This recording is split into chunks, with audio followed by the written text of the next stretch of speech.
Bonjour et bienvenue. Aujourd'hui, on plonge au cœur d'un métier qui fascine, celui de juge d'instruction. C'est un métier exigeant, oui, mais vraiment passionnant. Et cette présentation, elle vous est proposée par Trajectoire, le centre d'orientation scolaire et professionnelle, ici en Belgique. Alors si l'idée de mener l'enquête, de résoudre des énigmes et de faire éclater la vérité, si ça fait écho, alors c'est le moment de tendre l'oreille. On va explorer ensemble un métier où la justice est une quête de tous les jours. Allez, on rentre dans le vif du sujet, le juge. Un enquêteur. Il faut tout de suite oublier l'image un peu cliché du juge qui se contente de présider un tribunal. Non, non. Ici, on parle d'un véritable chef d'orchestre de l'enquête. Alors, le juge d'instruction, c'est quoi exactement?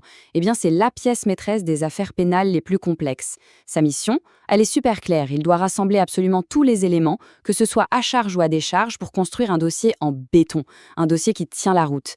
C'est un rôle, absolument crucial dans notre système judiciaire. Mais concrètement, au quotidien, ça veut dire quoi? Eh bien, c'est le juge qui est aux commandes. C'est lui ou elle qui va diriger les enquêteurs, qui va mener les interrogatoires des suspects, des témoins, qui va éplucher tous les rapports d'expertise et ensuite qui va mettre tout ça en forme, par écrit. Chaque action est réfléchie, chaque décision peut tout changer. Bon, maintenant qu'on a vu la théorie, passons à la pratique. La mission au quotidien, à quoi ça ressemble une journée type dans la peau d'un juge d'instruction? C'est ce qu'on va voir. Alors, première chose à savoir, il n'y a pas vraiment de journée type, pas de routine. Le matin, ça peut être une grosse réunion de stratégie avec les enquêteurs. L'après-midi, hop, on passe aux auditions ou même à des visites sur le terrain. Et le soir, eh bien, c'est souvent là que le calme revient pour se concentrer, analyser les dossiers et rédiger. C'est un rythme intense, c'est sûr, mais c'est aussi incroyablement varié. Et pour faire tout ça, quels sont les outils du métier? Eh bien, il y a un mélange de classique et de moderne. D'un côté, le code pénal belge, évidemment, ça c'est la base, c'est non négociable, mais de l'autre, il y a aussi des outils bien plus modernes, comme des logiciels spécialisés pour gérer les dossiers, et c'est indispensable pour ne pas se noyer sous la montagne d'informations. Ok, c'est un métier qui peut faire rêver, c'est clair. Mais est-ce que c'est fait pour tout le monde? Pas forcément. Alors la question c'est, faut-il avoir un profil particulier? Voyons ensemble les qualités qui sont vraiment indispensables. En fait, c'est tout un art de l'équilibre. D'un côté, il faut une rigueur de fer, un esprit d'analyse qui ne laisse rien passer. Et de l'autre, il faut une vraie empathie, une grande capacité d'écoute. Et ce n'est pas tout. Il faut aussi être persévérant, parce que certains dossiers durent des années, et bien sûr, il faut une sacrée résistance au stress. Forcément, en voyant cette liste, on peut se poser la question. Est-ce que j'ai ce qu'il faut? Est-ce que ce profil me correspond? Et c'est une super bonne question à se poser avant de se lancer. Et justement, pour aider à répondre à cette question, il y a des outils.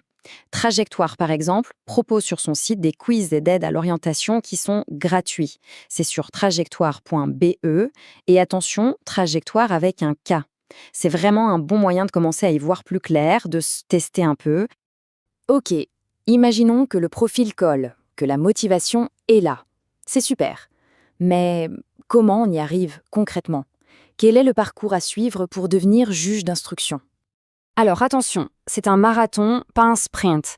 Le point de départ, c'est l'enseignement secondaire, avec l'obtention du CESS, c'est-à-dire le CESS. Une fois que c'est en poche, direction l'université pour une licence, puis un master en droit. Et petit conseil, une spécialisation en droit pénal, c'est vraiment un plus. Ça donne des bases solides. Et ce qui est génial, c'est que la préparation peut commencer bien avant l'UNIF. La rigueur dans les études, la capacité d'analyse, la qualité de rédaction, tout ça, ça se travaille dès le secondaire. Participer à des clubs de débat, à des simulations de procès ou même juste s'intéresser à l'actualité juridique en Belgique, c'est déjà une super façon de mettre un pied dans cet univers. Bon, comme dans tous les métiers, il y a des bons côtés et des côtés un peu plus difficiles. C'est important d'être lucide et d'avoir une vision réaliste. Alors, regardons ensemble les hauts et les bas. Et cette dualité, elle est vraiment au cœur du métier. D'un côté, on a un rôle social hyper important, un travail qui stimule l'intellect tous les jours, c'est varié, c'est passionnant, mais de l'autre, il faut être honnête, la charge de travail est énorme, les horaires sont souvent à rallonge et on est exposé à des situations humaines très dures. La pression est constante. La grande question, c'est de savoir si pour soi, les points positifs pèsent plus lourd dans la balance. Et pour illustrer ça, rien ne vaut un témoignage. Écoutons ce que dit Thomas, qui a 28 ans et qui est juge d'instruction. Il dit « C'est un métier exigeant, mais chaque jour est différent et j'aime le sentiment de contribuer à la justice. C'est vraiment passionnant. » Voilà, je pense que ça résume tout. C'est cette passion, ce sentiment d'être utile, qui est le vrai moteur.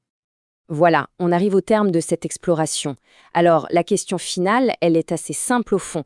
Est-ce que cette quête de la vérité, est-ce que ça, c'est un moteur assez puissant, une motivation qui dépasse les difficultés? C'est une réflexion qui, on l'espère, va pouvoir continuer à mûrir. Merci d'avoir suivi cette présentation.